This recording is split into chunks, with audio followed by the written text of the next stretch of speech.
Governor Walz's first State of the State address. His message to lawmakers: lead the way to make a better life for Minnesotans and show America that a divided legislature can get things done. Ellery McCardle is live at the Capitol this morning. Ellery, what else did the governor say?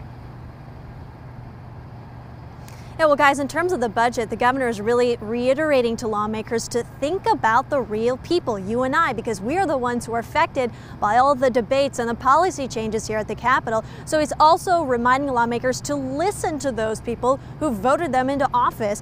And he reinforced that last night through his message by inviting real people to his speech last night when he talked about topics like transportation, education, and health care. Governor Walz says Minnesota can be the example for the rest of the country in creating unity in government and getting things done. It's not a game. It's not numbers. Local school boards have informed us about the decisions they need. I'm asking, and when we put a budget together, yes, it's a fiscal document, but it's a moral document.